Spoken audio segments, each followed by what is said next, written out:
Alors on y va, Bezrat Hashem, ça me fait plaisir de vous retrouver. Que le cours soit Bezrat Hashem, les Hatzlachat, Rabbi David Ben Misouda Marcel, et Rena Ingrid, Bat Jocelyne Broria, qui faisait beaucoup de Hatzlachat dans tous les Inyanim, Bezrat Hashem. Cheni Ratson Ben Omar Amen. Ah, vous avez des nouvelles du Rav De la semaine dernière?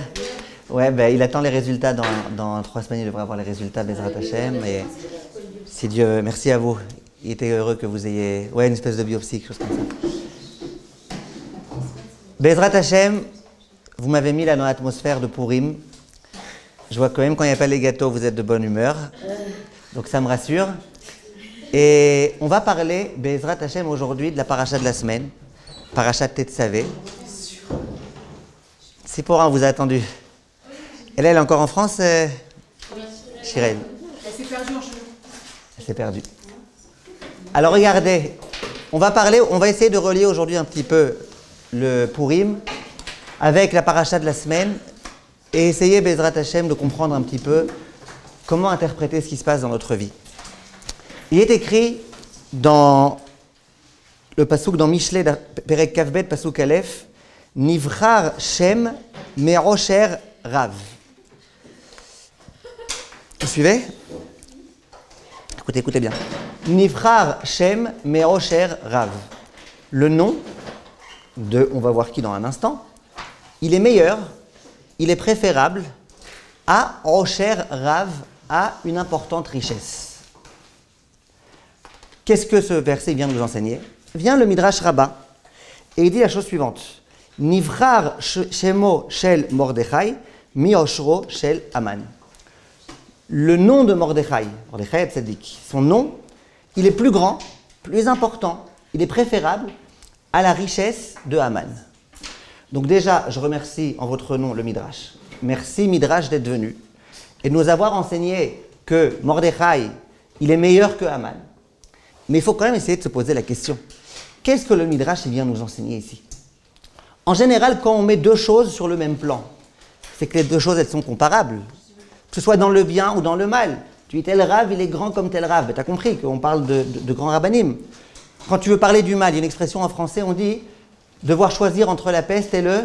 Choléra. Qui a dit le choléra? Et le corona. Ça n'existe plus, ça, la peste et le choléra. Aujourd'hui, c'est entre la peste et le corona. Ça veut dire quoi? Les deux, c'est embêtant. La peste, le corona. Donc, on doit décider. Donc, qu'est-ce qu'on dit? Eh ben, on les met les deux sur le même plan. Là, c'est très bizarre. Parce qu'on a affaire à Mordechai et à Haman, excepté le jour de Purim, où on est censé avoir tellement bu qu'on peut s'en mêler les pinceaux entre Arur Haman et Baruch Mordechai, mais sinon on n'est pas censé s'embrouiller. Ce midrash-là, ce n'est pas un midrash de Purim, ce n'est pas un midrash qu'on doit lire quand on est complètement saoul, c'est un midrash qui est là, quand on est complètement lucide. Et on dit, tu sais, l'un est meilleur que l'autre, comme si les deux étaient au même niveau. C'est très choquant, très choquant. Si une fille, elle vient me voir, je lui ai proposé un super bachour. Elle vient me voir, elle me dit « Ouais, d'accord, mais je vais aller là-bas dans le lobby de l'hôtel. Et si je ne le reconnais pas ?» Je vais dire « Lui, t'inquiète pas, tu ne peux pas passer à côté de lui. Tu peux pas, même si tu n'as pas tes lunettes, tu ne peux pas passer à côté de lui. » Quoi, vous voulez dire qu'il est gros? Non, tu vas demander quelqu'un avec des bonnes midotes. Voilà, tu t'as obtenu. Je dis quoi, mais c'est vrai? C'est vrai quoi? Tellement? À quel écart? Non, comparé à un éléphant, ça va. Lui, il n'a ni trompe ni défense. Qu'est-ce que vous allez dire? Vous allez dire, mais comment? Sur le même plan, ça angoisse. Si tu mets sur le même plan Haman et Mordechai, c'est que les deux, ils sont sur le même plan. Et c'est très grave de les mettre sur le même plan. Aujourd'hui, par exemple, si vous voulez me dire que le Midrash est en train de faire une blague, vous allez nous dire, allez, sachez, Mordechai, il est meilleur que Haman. Mais c'est pas marrant, cette blague. Aujourd'hui, vous allez faire des blagues sur la Shoah, sur les camps de concentration. Les gens vont vous dire, mais c'est même pas drôle. Comment on peut rigoler de ça? Le décret de Haman, c'était pas pire ou c'était pas mieux que les chambres à gaz et que tout ce qui était là-bas. Donc on ne fait pas des blagues de ça. Là, le Midrash, il vient, il disait le nom de Mordechai était préférable à la richesse de Haman. Ben, si c'est de l'humour, c'est de l'humour noir. C'est de l'humour noir. Moi, je ne suis pas raciste, mais j'aime pas les noirs. J'aime pas l'humour noir. D'accord? Donc, comment on va comprendre ce qui se passe ici? Allez, Bechavod. Mademoiselle Léa. Vous avez compris la question? Oui, là, vous posez. Ouais. La question, c'est comment le Midrash il peut mettre sur le même plan Mordechai et Haman. Shana. Non, il a mis sur le même plan la richesse d'Aman, c'est ça? Et Mordechai. La richesse d'Haman est le nom de Mordechai. On te dit le nom de Mordechai est supérieur à la richesse de Haman.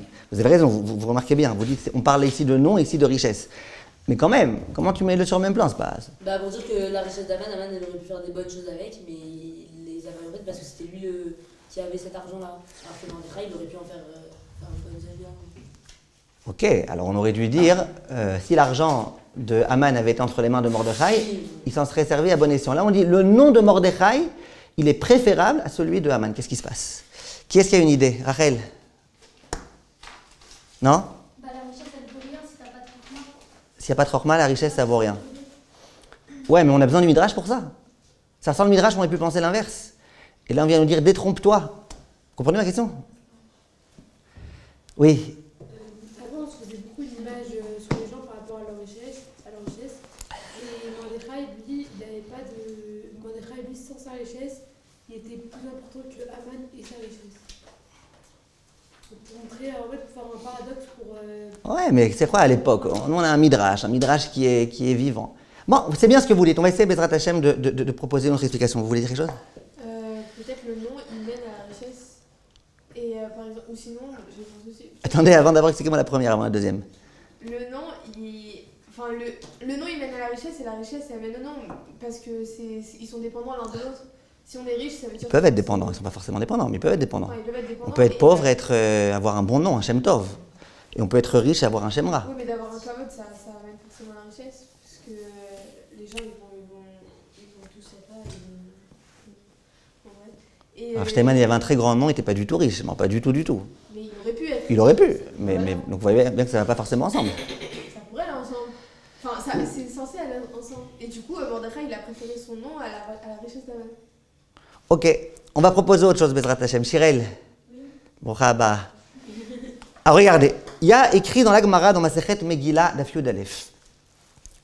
Gdola asarat tabat, yoter mi-40 veshmone neviim, veshiva neviot shayu le-Israël. La Gemara, elle dit quelque chose de très intéressant. Elle dit, le moment où Achashverosh, il a retiré son sceau, sa bague, de sa main, et qu'il l'a transmise à Haman, ça a été plus grand, ça a eu un impact plus important que tout ce que les 48 prophètes et les 7 prophétesses ont réussi à faire. Ça veut dire que vous faites le calcul, 48 plus 7, combien ça fait? Merci pour les Tunisiennes. 55. Et 55 Nevi'im, Neviot, ils n'ont pas réussi à faire. Ce que qui a réussi à faire? Le fait que Achashverosh, il ait donné le plein pouvoir à Haman. C'est fou quand même. Alors, il faut... Ben parce que tous les Nevi'im, ils ont essayé de convaincre le Ham Israël à ne pas fauter. Ils ont essayé, ils ont tenté, et il y a des fois où ils n'ont pas réussi.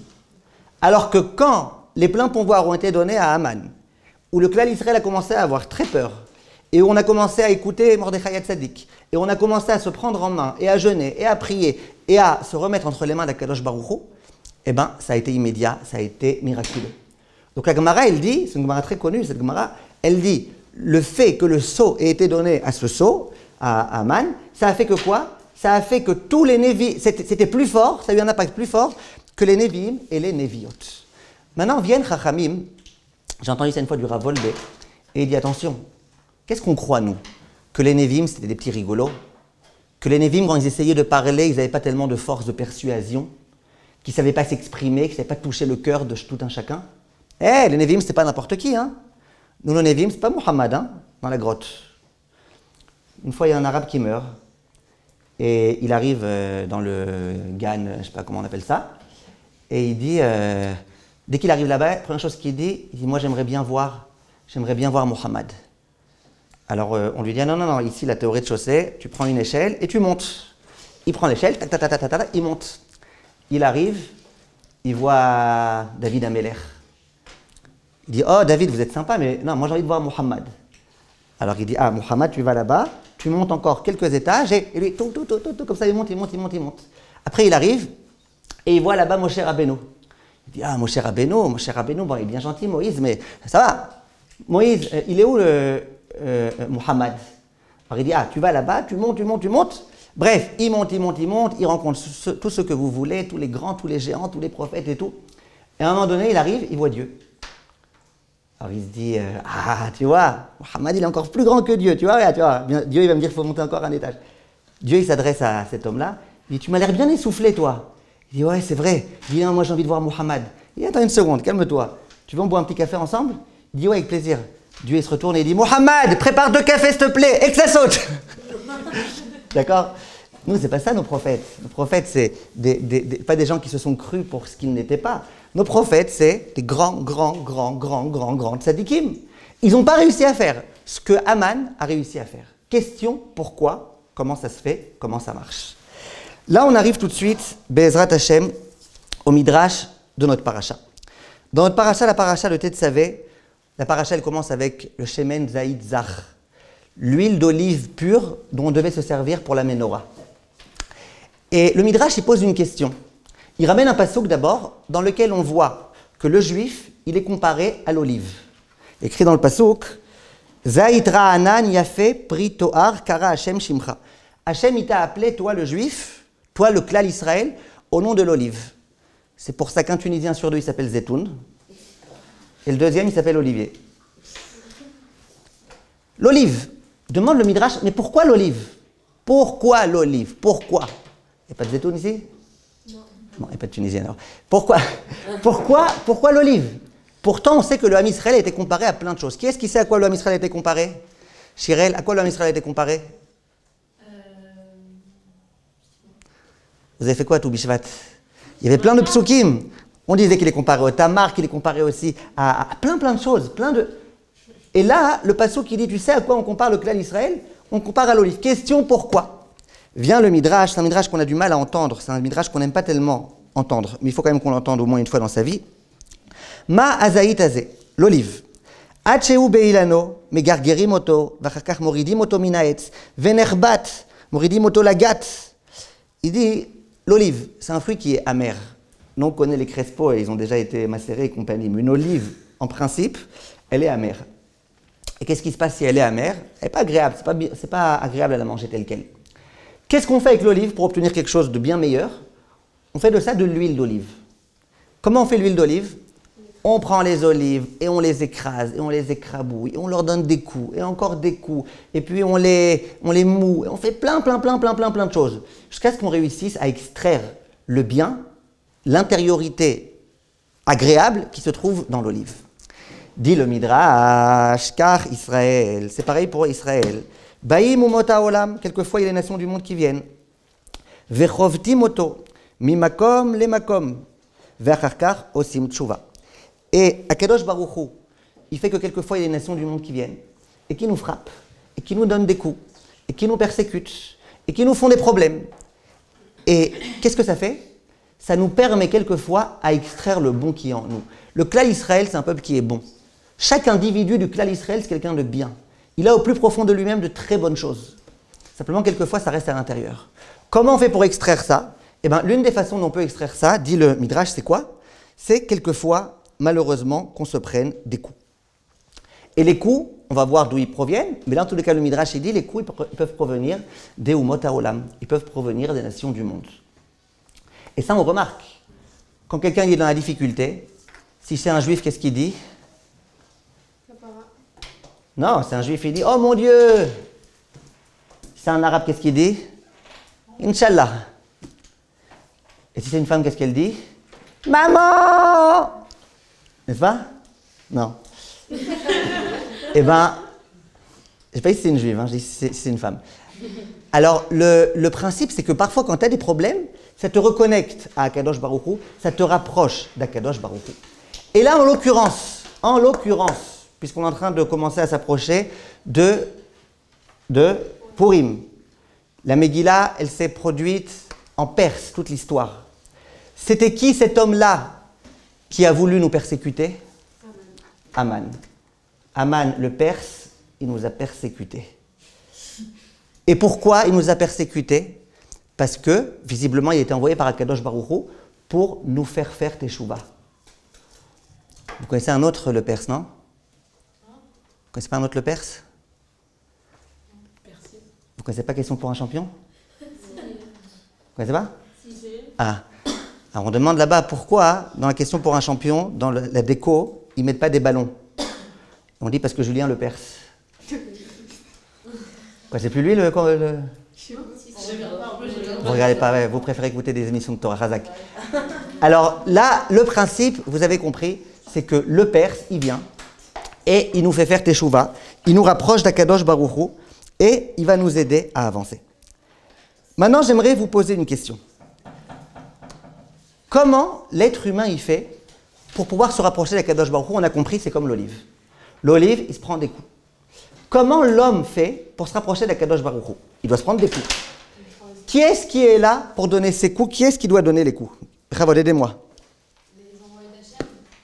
Les envoyés d'Hachem, ça peut être en l'occurrence Aman. Les mauvais. Très bien. Ceux qui ont envie de. C'est par les mauvais que Hachem il envoie. Très bien. Ceux qui sont pires que. Très bien. Soyez un peu plus positif, s'il vous plaît, un peu plus optimiste. Un peu plus fille de la source. Hein? Hachem lui-même, je sais pas. Ok. Il n'y a pas mieux. Je vais me donner des coups, j'ai pas mieux que ça. Ah si, Sans être kamikaze, hein, sans être kamikaze. il n'y a pas besoin de coups si on fait tout bien. Très bien. Mais comment je fais tout bien? Je suis un être humain. Il a fait. Très très bien, Léa. Si jamais je me travaille moi-même, c'est quoi la Avodat HaMoussar? Très très bien, Léa. C'est quoi Avodat HaMoussar? C'est je me donne des coups. Parfois je me dis, je suis bien là, je suis dans le bon chemin. Peut-être qu'il faut que j'arrête. Parfois il faut que je refuse de faire quelque chose que j'aurais tellement voulu faire et je refuse de le faire. Parfois, les coups, tu peux te les donner toi-même. C'est pas la peine d'attendre que quelqu'un d'autre te les donne. Quand quelqu'un il fait attention à sa bouche et qu'il a super envie de parler et qu'il se tait, vous êtes d'accord que c'est un effort surhumain quelquefois? Eh bien, ça s'appelle se prendre des coups, parce que ça aurait été beaucoup plus facile de parler. Parfois, tu as envie de manger, ça a l'air bon, et tu te retiens, tu manges pas. Ah, c'est pas facile. Et alors quoi, c'est pas facile? Eh bien, tu te donnes des coups. Tu aurais pu manger des choses agréables et tu refuses. C'est pas facile, tu te donnes des coups. Les coups qu'on doit recevoir, c'est soit Akadosh Baruch Hu qui nous les donne en nous envoyant par exemple les Umot HaOlam. Mais il y a une façon plus simple d'éviter ça. C'est quoi? C'est que l'homme lui-même, il se donne des coups. Je répète, sans être kamikaze. Sans se donner des coups exprès, se donner des coups contre les murs, ça ne sert à rien. Se donner des coups, ça veut dire se travailler. Et ça veut dire quelquefois faire des sacrifices. Et ça veut dire avancer dans sa vie. Vous êtes d'accord avec moi? Il a fait. Maintenant, je vous pose une question. Qu'est-ce que ça change? On a deux solutions dans la vie donc pour pouvoir être proche d'Akadosh Baruch Hu. La solution de Léa, ça veut dire que tu fais du moussard, ou la solution de Haman. Ça veut dire quoi? Eh bien, on va te frapper, on va te donner des coups, tu vas avoir besoin de prier, tu vas comprendre que tu as besoin d'Akadosh Baruch Hu, que sans lui, il ne peut pas te débrouiller, et comme ça, au moins, tu comprendras. Quelle différence il y a entre les deux? Où est-ce que ça va se jouer, Dorian? Où est-ce que ça va se jouer? Si finalement on se rapproche d'Hachem, bon, autant qu'Hachem il envoie des ennemis, puis voilà. Pourquoi c'est mieux ce que Léa elle propose plutôt que ce que Haman il nous fait? Première question?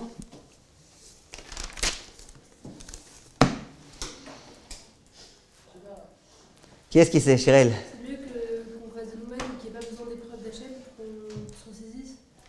Comme ça, parce que souvent les épreuves, même si à la fin c'est positif, au début c'est un peu comme une claque, parce que ça nous réveille, mais. Donc vous dites déjà c'est une claque.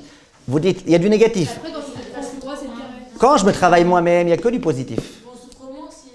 Hein? Là, il n'y a pas de souffrance. On souffre moins parce que c'est une souffrance positive, naturelle, positive. L'épreuve, c'est d'abord on souffre et après on. Et c'est surtout nous qui avons envie d'avancer, c'est pas. Très bien. C'est nous qui avons envie d'avancer. Donc il n'y a que du positif dans l'histoire. Très bien. Léa, vous préférez les coups, vous? Non. Bon, alors, vous avez tout à fait raison. Je vais vous dire ça tel que le Ktaf Sofer l'explique. Le Ktaf Sofer, le fils du Khatam Sofer, il ramène un pasouk. Dans Yesharia, il est écrit Kemohara takriv la ledet, tachil tizaak bechavalea, kar ainu mipanecha Hashem. Le pasouk dans Yesharia, il dit de la même façon, on compare, à nouveau on est dans les comparaisons aujourd'hui, il compare le clan d'Israël à une femme qui est en train d'accoucher, qui souffre beaucoup de ses contractions et qui va bientôt accoucher. C'est ça le passouk dans Yesharia, il dit, nous le peuple juif, nous sommes comme cette femme-là qui a très très mal et qui est en pleine contraction et qui va bientôt accoucher. Qu'est-ce qu'il veut dire ce pasouk? Alors évidemment, il y a le pshat premier. Le pshat premier, il veut dire qu'à chaque fois qu'on a des souffrances, eh ben, on est comme cette femme. Cette femme, elle souffre, mais elle sait que bientôt elle aura un petit bébé, Bezrat Hashem. Donc nous, quand on a des souffrances, on sait que ce n'est pas des souffrances gratuites. Bientôt, Bezrat Hashem, il y aura la Yeshua qui arrivera. Il y aura la Géoula qui arrivera, Bezrat Hashem. Mais le principe que Chachamim, ils veulent nous enseigner, c'est autre chose. Chachamim, ils nous disent, c'est quoi la femme qui accouche? La femme qui accouche, elle a des douleurs très, très, très, très, très, très grandes. Vous savez, c'est quoi les douleurs principales de l'accouchement? C'est les contractions et ce qui suit pendant 18 ans après. Maintenant, ça fait mal. Maintenant, la femme, au moment où elle accouche, la Gemara, elle dit, à plusieurs endroits, la Gemara, elle dit qu'au moment où la femme, elle accouche, très souvent, ça lui arrive qu'elle fasse un vœu et qu'elle dise, c'est fini, je ne veux plus jamais retrouver mon mari. Pourquoi? Elle dit, mais j'ai mal, ça fait super mal, ça fait trop mal ça, au moment même de l'accouchement. Après, elle va retrouver sa lucidité. Mais au moment de l'accouchement où elle souffre, la Gemara, elle dit au nom de Rabbi Shimon Bar Yochai, que la femme, elle dit, moi je jure, je promets, ça y est, c'est la dernière fois. Dernière fois, moi, je ne veux plus avoir d'enfant. Surtout qu'après, c'est elle qui s'est fatiguée, c'est elle qui l'a porté dans son ventre, c'est elle qui l'a accouché, c'est elle qui va l'allaiter. À la fin, les gens ils vont voir le bébé, ils vont dire, il ressemble comme 2 gouttes d'eau à son père, hein. C'est ça, merci beaucoup, merci. Alors, la femme, ça vaut pas le coup. Alors, elle se dit, c'est fini, j'en aurai qu'un. Comme ça, elle se dit, la femme, elle fait un vœu même. C'est pour ça qu'après, elle doit amener un korban. Après, elle doit amener un korban d'expiation pour avoir fait, formulé, pensé ce vœu-là. Mais elle, maintenant, quand elle a accouché du premier, elle se dit, c'est fini, il n'y en aura qu'un. Après, elle vient me voir, elle me dit, moi, j'en veux qu'un. Comment vous conseillez de l'appeler? Je lui appelle le Justin.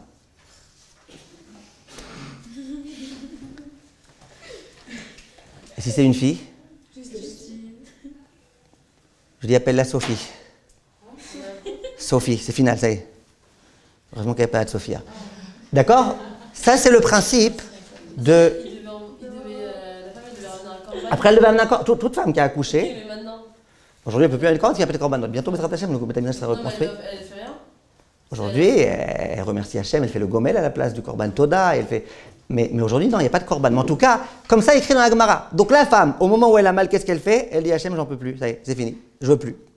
Après, quand elle voit le beau bébé, tout mignon, tout bout de chou, tout machin, tout truc, qu'est-ce qu'elle dit? Elle dit, bah, ça valait le coup d'avoir un bébé. Donc elle dit, bon allez, je retrouve mon mari. Et elle aura Bezrat Hashem après d'autres enfants. L'autre enfant à nouveau, la même histoire, au moment où elle a mal, elle va dire c'est fini, c'est la dernière fois, dernière. Et puis après, elle aura. C'est comme ça la femme qui accouche. La femme qui accouche, elle a mal, c'est une douleur insurmontable, insupportable. Et donc à ce moment-là, elle perd sa tête, elle perd sa logique. Et elle dit, moi, je veux pas avoir d'enfant. Je vous ai déjà dit une fois, c'est quoi la bracha qu'une femme elle doit faire après avoir accouché? Le gomel. C'est quoi la bracha qu'elle fait avant d'accoucher? Baruch ata Hashem, boré péridural. J'ai déjà fait, mais je la répète. La femme, aujourd'hui, elle a moins mal qu'avant, parce qu'aujourd'hui, elle a des solutions. Le masque là qu'elle met pour... pas pour rime, le masque qu'elle met pour accoucher, etc. C'est des choses qui aident. Mais en tout cas, c'est ça le concept. Viens, le Ktav Sofer, il dit, nous, le peuple juif, on est un peu comme cette femme-là. Ça veut dire quoi? Ça veut dire quand il y a un ennemi qui vient et qui nous fait peur, et on commence à trembler, et on a très très peur, on est angoissé, qu'est-ce qu'on fait? On dit Hachem, mon Dieu, s'il te plaît, aide-moi. Et on se remet entre les mains d'Hachem. Et puis ça y est, on fait tchouva. Et puis dès que la menace s'arrête, dès qu'il n'y a plus de problème, dès qu'il n'y a plus d'attentats, dès qu'il n'y a plus, d'un coup à nouveau, Haouda, on risque de refaire des bêtises. Et à nouveau, Hachem, il est obligé de ramener des gens et regarder un petit peu l'histoire du Klal Israël. L'histoire du peuple juif, c'était un petit peu ça. Vous lisez les Nevi'im, c'était exactement ça. Le peuple juif se comportait bien pendant tant et tant d'années.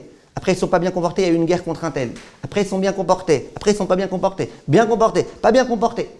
Ben, c'est un peu comme cette femme-là, qui, à quelques moments, perd sa lucidité. Après, la retrouve. Après, la repère. Après, la retrouve. Ça, c'est ce que l'Oktav Sofer nous enseigne. Dit l'Oktav Sofer, eh ben, c'est exactement la différence qu'il y a entre la logique de Léa et entre la logique des ennemis qui viennent nous faire des problèmes. Quand j'accepte de me travailler moi-même, quand j'accepte d'avancer, qu'est-ce qui se passe? Eh bien, tout le temps, ma tchouva, elle restera pour tout le temps. Parce que quand vous avez étudié du Messilat Yesharim aujourd'hui, ben demain vous réétudierez le Messilat Yesharim, oui ou non? Quand aujourd'hui vous vous êtes remise en question, quand aujourd'hui vous avez été voir un raf pour lui demander est-ce que cette réaction que vous avez eue vis-à-vis de telle copine, c'était une bonne réaction ou pas? Si vous l'avez fait aujourd'hui, vous le ferez aussi demain. Et vous le referez après-demain et après-après-demain. Ce n'est pas un comportement qui dépend des ennemis qui viennent et qui nous font mal. C'est un raisonnement, c'est un état d'esprit qui nous accompagne tout le temps. Dit l'Octave Sofer, donc c'est bien meilleur. Les ennemis, c'est quand les ennemis sont là, on est gentil. Quand les ennemis ne sont plus là, on peut refaire des bêtises. Quand le chat n'est pas là, les souris dansent. Mais quand le chat est là, les souris, elles se cachent. C'est comme ça que ça marche. Par contre, quand l'homme, il décide de lui-même se reprendre en main et de se travailler et de réfléchir et de parler avec des gens pour savoir si son comportement, c'est le bon comportement et compagnie, eh bien, là, on peut être sûr qu'on restera toujours sur le bon chemin et qu'on n'aura pas besoin des ennemis. Voulez-vous asseoir, Eliana? Non? Ça, c'est le principe qu'on vient de voir. Vient l'Octave Sofer et accepter maintenant la beauté de ce qu'il dit. Dit l'Octave Sofer, on a parlé de quoi?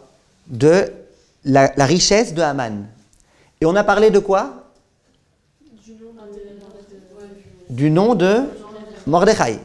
Vient l'Octave Sofer et il dit, entre nous, Haman, il a été positif, il a été bénéfique, ou il a été que négatif? Ben, il a été hyper bénéfique. C'est pas pour rien qu'Hachem il l'a envoyé. Rien n'est le fruit du hasard. Si Hachem il l'a envoyé, il y avait une raison. Et la raison, qui est-ce qui nous explique la raison? C'est la Gemara. Qu'est-ce qu'elle dit, la Gemara?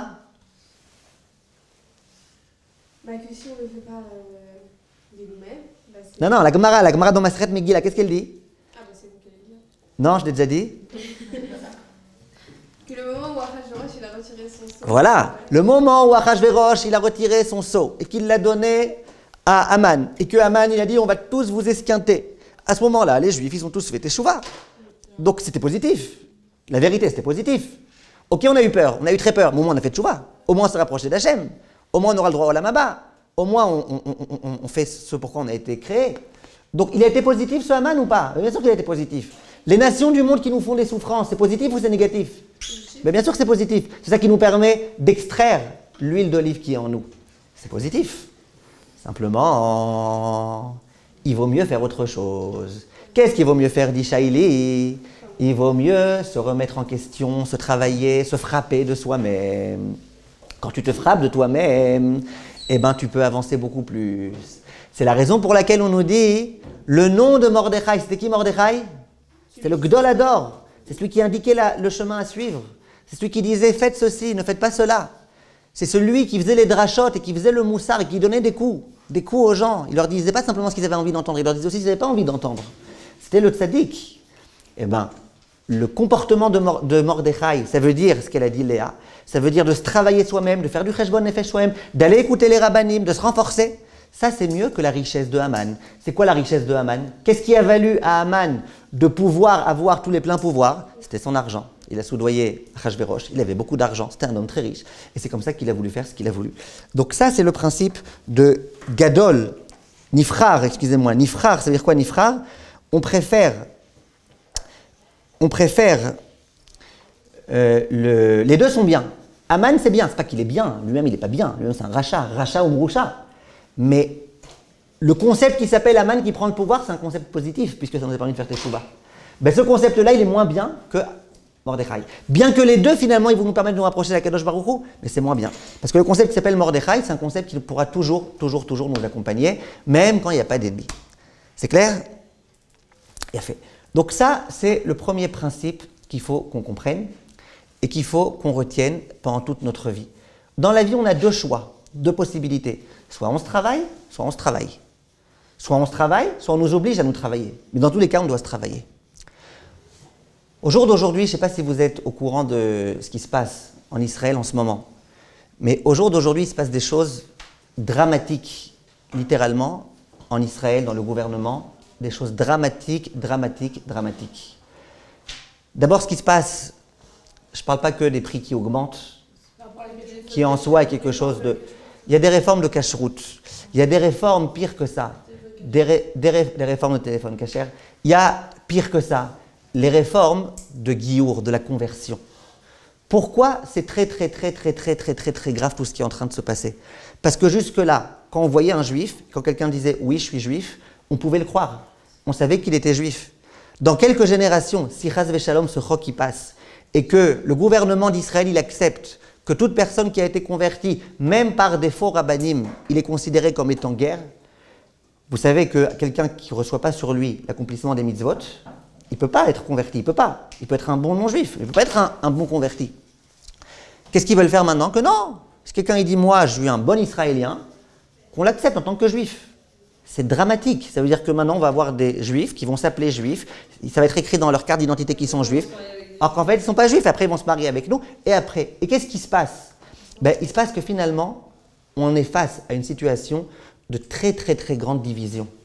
Si le clan Israël, ce qu'il essayait de faire au fur et à mesure des générations, c'est de se regrouper, de se rapprocher, là, il va y avoir des immenses divisions.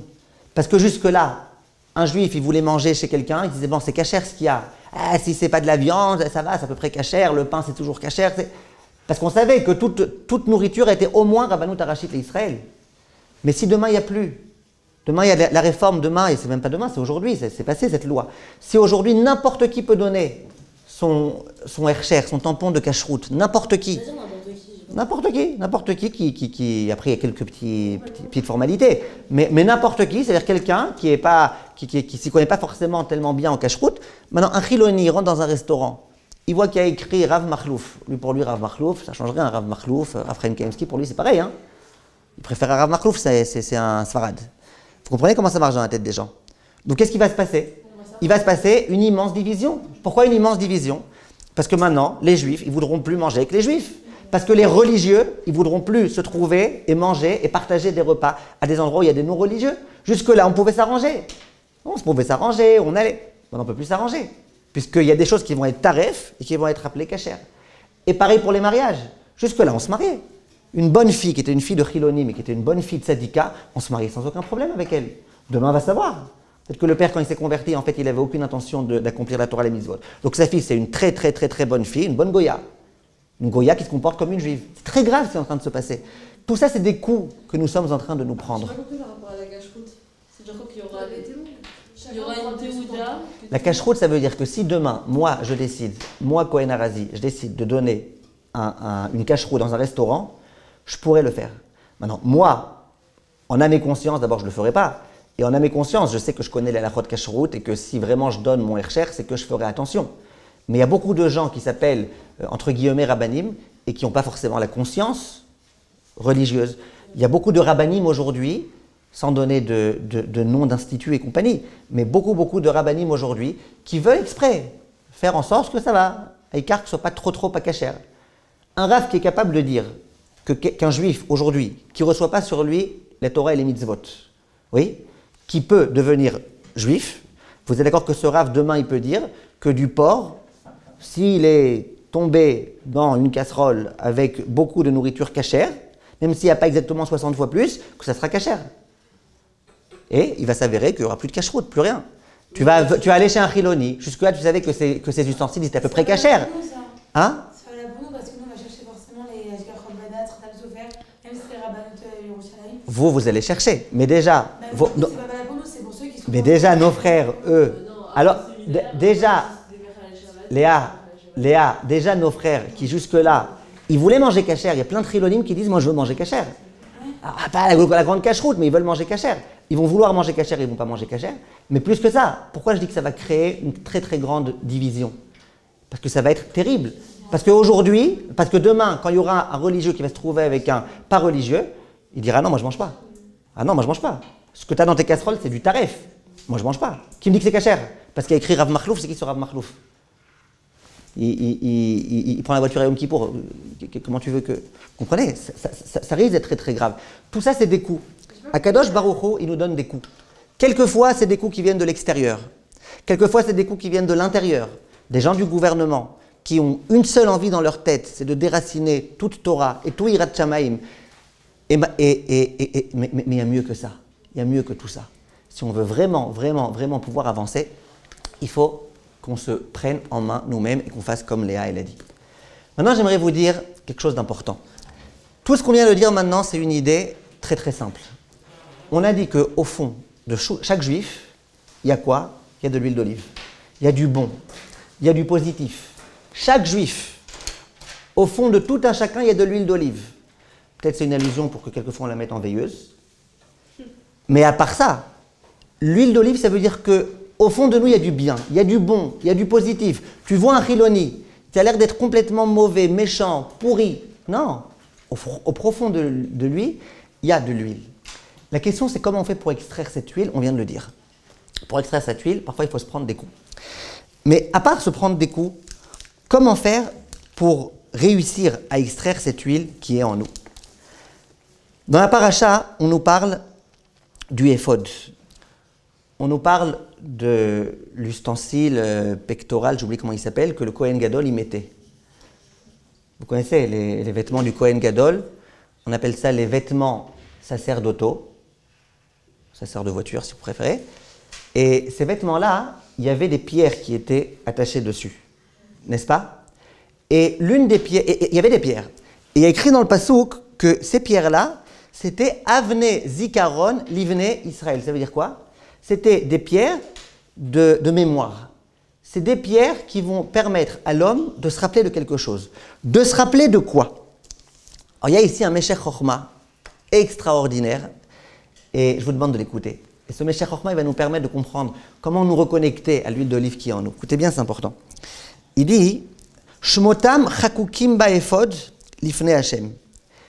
Il dit grâce à ce vêtement-là et aux pierres, vous savez que chaque pierre il y avait écrit le nom des tribus, n'est-ce pas? Donc, le nom des Bnei Israël, il va se trouver écrit, inscrit, où ça? Sur le éphod du Kohen Gadol. Et il y a écrit Ve'itbaishu mila'avor avera. Et ils vont avoir honte de faire des avérotes.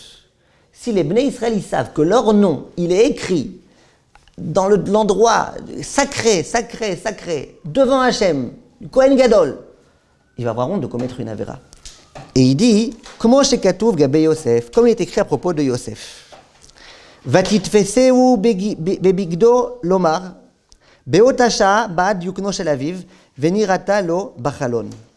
Au moment où la femme de Potiphar, elle l'a attrapé. Maintenant, comprenez, Yosef, c'est pas une fois comme ça, il a eu affaire à cette femme-là. Jour après jour, il était séduit par cette femme-là. Jour après jour. Et il y a écrit nulle part que c'était un pou, cette femme. Il y a écrit nulle part qu'elle était horrible. Visiblement, en plus, il y a écrit que tous les jours, elle changeait de vêtements. Elle essayait vraiment de faire tout ce qu'elle pouvait pour le séduire. Qu'est-ce qui a permis à Yosef de réussir et de ne pas succomber? Eh bien, il y a écrit dans Chazal, dans le Midrash, il y a écrit que Yosef, il a vu son père, c'est pas son père vraiment, mais c'est l'image de son père par la fenêtre. Donc elle lui a dit, viens, on faute. Il a dit, ah non, mon papa, il ne me permet pas.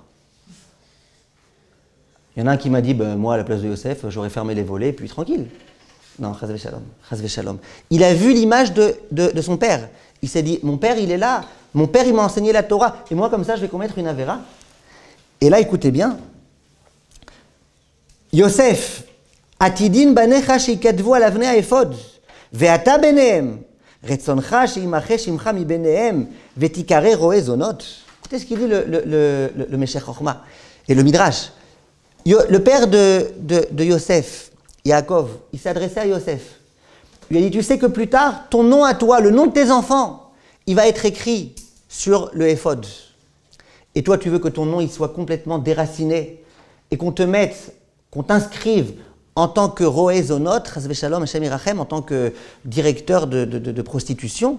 Littéralement, le Midrash, c'est ça qu'il dit. Ça veut dire que il y a eu l'image de Yaakov. L'image de Yaakov, elle est venue, il ne pouvait plus fauter.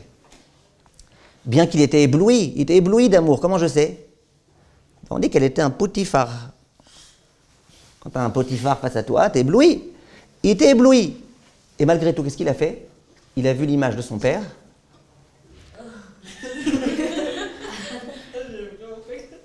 Il a vu l'image de son père et ça l'a empêché de fauter.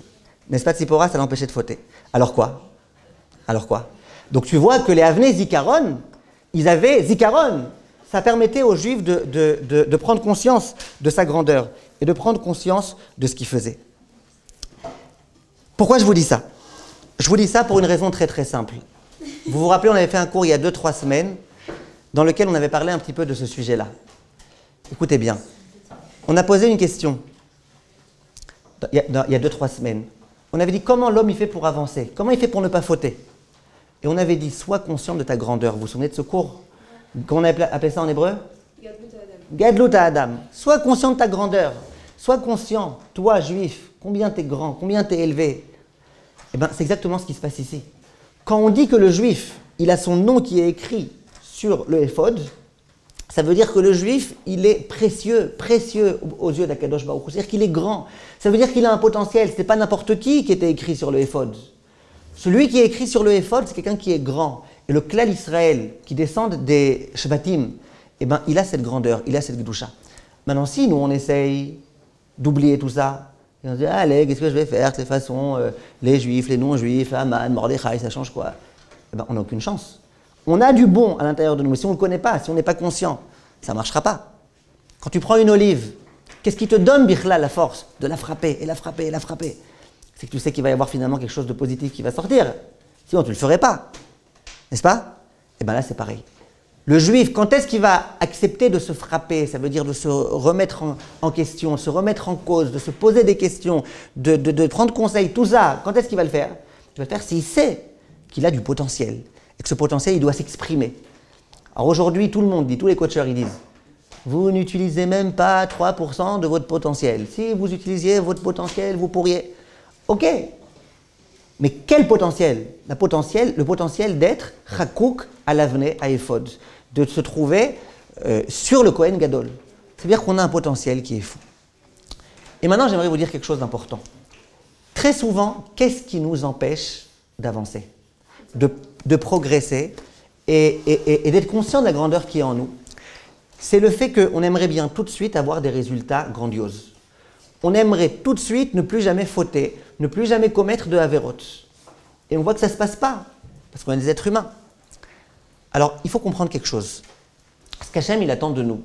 Et pour extraire l'huile d'olive, eh ben, c'est un ta'alir. Ça va prendre du temps. Et au fur et à mesure, on va devoir avancer. La chose la plus importante, c'est quoi?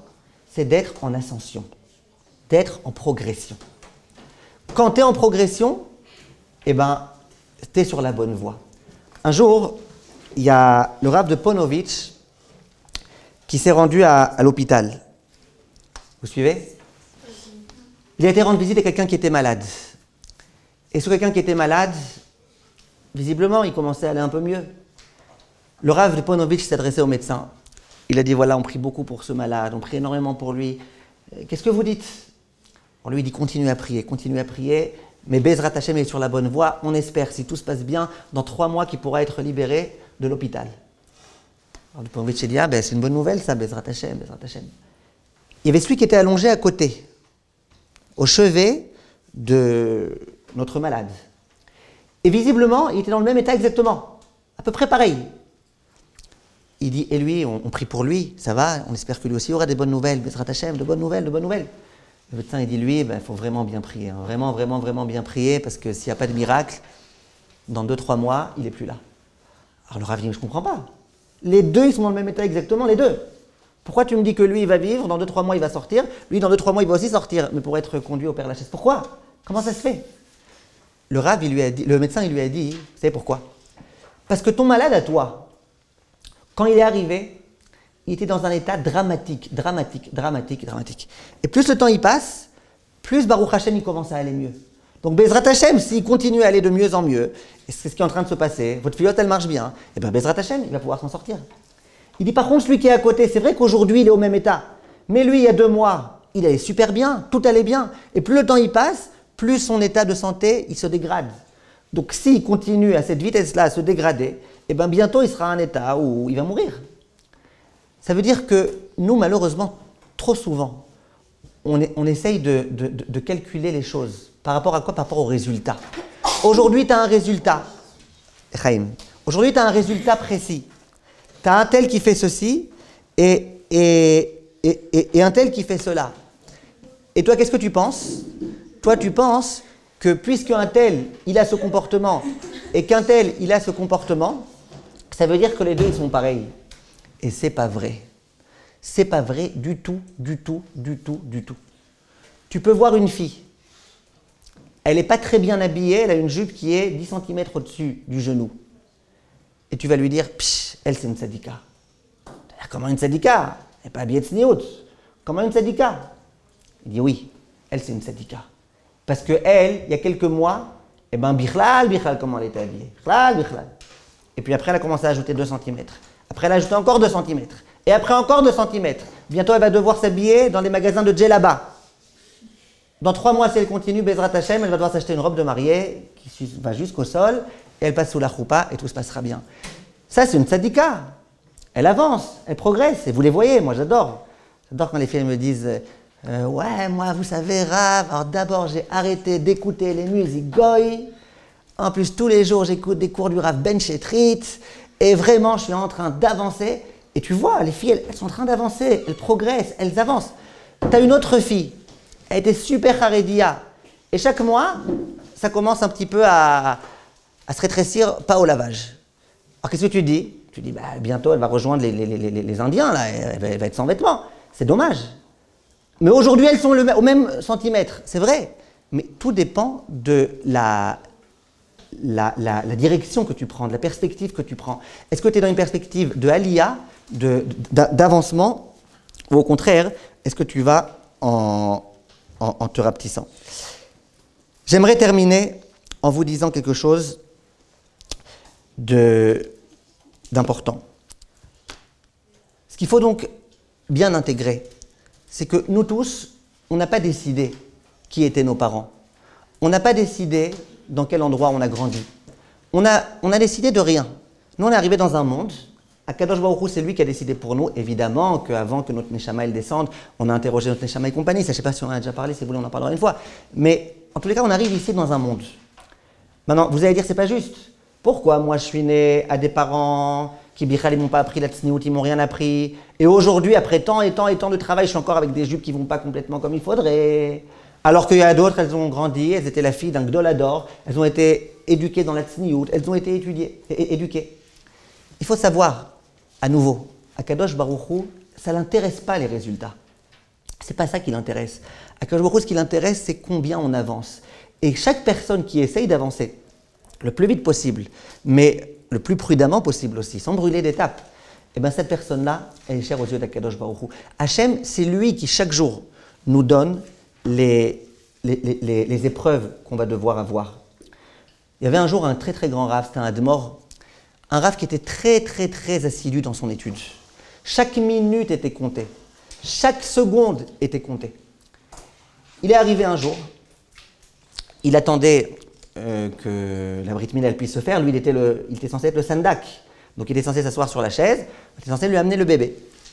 Tout était là, tout le monde était là, le bébé était là, tout. Qu'est-ce qui manquait? Le Moël. Le Moël n'était pas là. C'était une grande honte, vous imaginez, un grand Admor et compagnie, et le Moël, il n'est pas là. Et on attend, et on attend, et on attend, et on attend. Le Admor, il se met dans un coin, il se met comme ça, il ferme les yeux, et tranquille, il est comme ça, tranquillement. Tous les élèves, ils se disent, mais alors qu'est-ce qu'il va faire? Comment il va réagir? Qu'est-ce qu'il va faire? Je sais pas, moi je me mets à sa place, j'aurais dit, vous n'avez pas un petit canif? Là, je sais pas, on coupe. Non, le Admor, il n'a pas fait ça. Le Admor, il a attendu tranquille. Qu'est-ce qui se passe?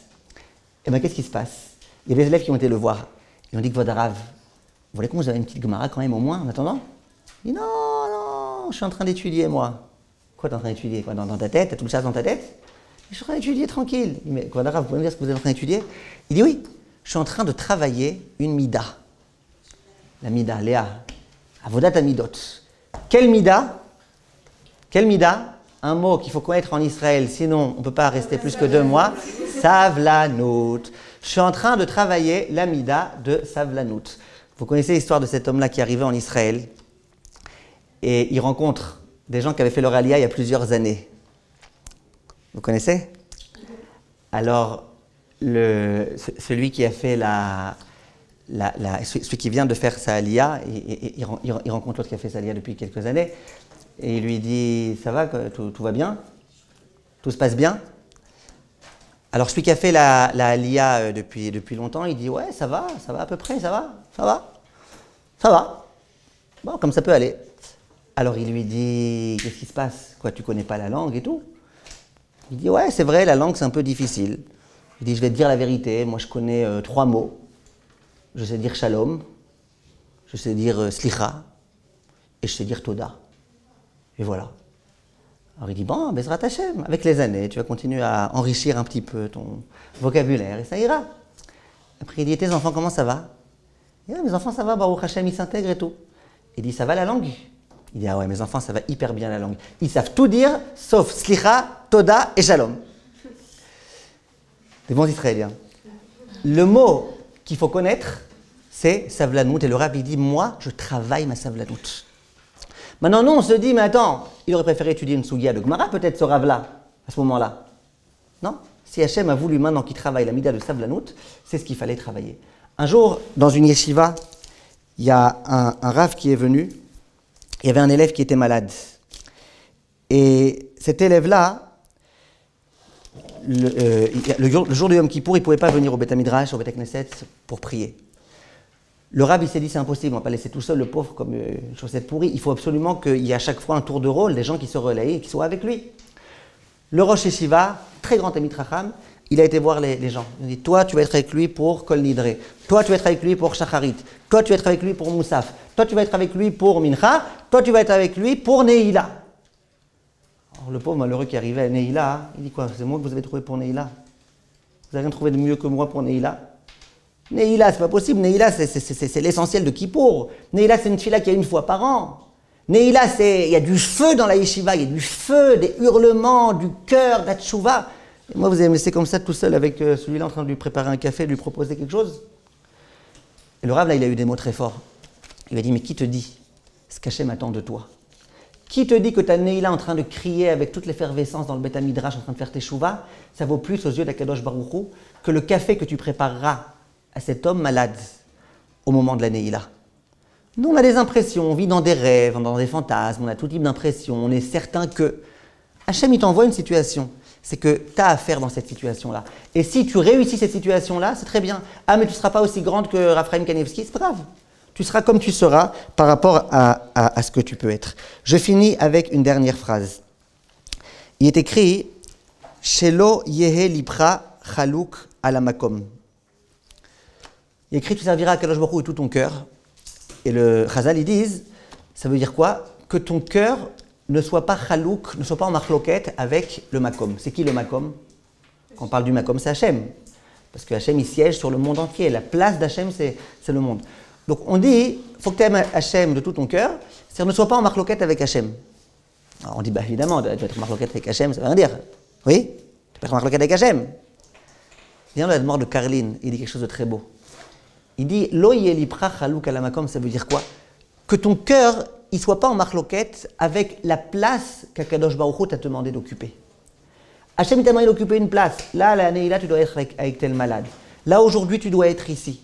Là, aujourd'hui, tu es censé être au niveau où tu ne mets pas encore de collant. Et puis, peut-être dans quelques mois, dans quelques années, tu as un niveau précis. Et tu as un travail à faire, à fournir. Tu dois extraire l'huile d'olive qui est en toi. Mais accepte la situation dans laquelle tu es. Ne dis pas, Hachem, moi, j'aurais mettre à la place de l'autre. La place où tu es, c'est quelque chose de très très bien et de gigantesque. Il ne faut jamais, jamais remettre ça en question. Yehi Ratson, Bezrat Hashem, que nous ayons le mérite. D'abord, de savoir qu'à l'intérieur de nous, il y a des choses merveilleuses, extra. Il y a de l'huile d'olive pure, shemen, katit, zach, lamaor. Et cette chose-là, on peut l'extraire. On a toute la vie pour l'extraire.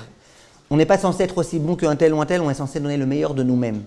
Comment on va faire ça? Eh bien, en nous travaillant, en écoutant Mordechai Hatzadik, en écoutant comment il commence la paracha de la semaine. Ve'ata tetzavé et Bnei Israël. Toi, Moïse et Rabbeinu, c'est toi qui ordonneras cette paracha au Klal Israël pour leur enseigner que quoi? Que si vous voulez vraiment avancer dans votre vie, n'attendez pas que les ennemis vous fassent du mal. Travaillez-vous vous-même. Tout dépend de nous et qu'on accepte Bezrat Hashem la place qu'on a et qu'on l'occupe bien Bezrat Hashem et qu'on fasse beaucoup de nachat ruach à Kadosh Baruch Hu.